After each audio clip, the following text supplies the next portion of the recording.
భగవద్బంధువులారా నమస్తే.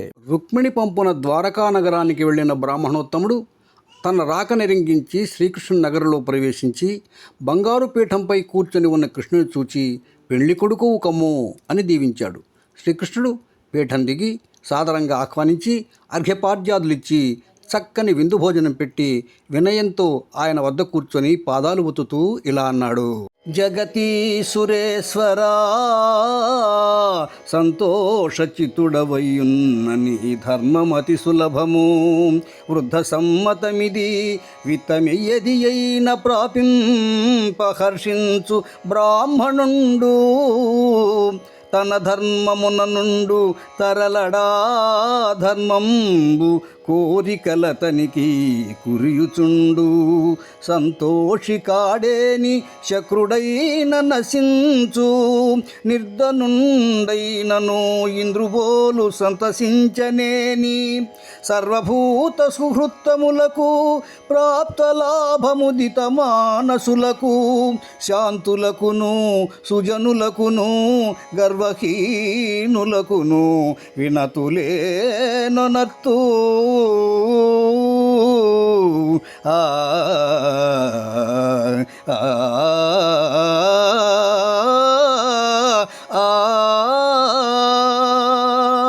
బ్రాహ్మణోత్తమ, సంతోషపడే మనస్సు నీది.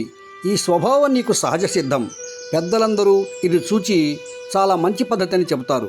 బ్రాహ్మణుడు తనకు లభించిన సొమ్ముతో తృప్తి పడతాడు, తన ధర్మాన్ని తప్పక వర్తిస్తాడు. అలాంటి వారి కోరికలు కూడా వాటంతట అవే తీరుతూ ఉంటాయి. ఒకవేళ అలా తృప్తి చెందకపోతే వాడు ఇంద్రుడైనా నాశనమవుతాడు. సంతోషించేవాడైతే ధనహీనుడైన ఇంద్ర సమానుడే అవుతాడు. సృష్టిలో అన్ని ప్రాణుల పట్ల మంచి మనసుతో ప్రవర్తించే వాళ్లకు, దొరికిన దాంతో తృప్తి చెందే వాళ్లకు, ప్రశాంతంగా గర్వం లేకుండా ఉండే వాళ్లకు నేను నమస్కరిస్తాను అని ఇంకా ఇలా అన్నాడు. యౌవని దేశమందునికి యవ్వనిచే కుశలంబు గల్గు మీకు యవ్వని రాజ్యమందు ప్రజలల్ల సుఖింతురు వాడు మత్ప్రియుండు ఇవ్వన రాసి దుర్గమునకెట్లరు దెంచితివయ్య నీవు లేనవులుగావు నీ తలపు నంగల మేలొనరింతు ధీమణి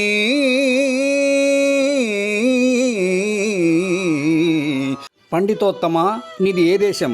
ఎవరి క్షేమ సమాచారాలు విచారిస్తున్నావు?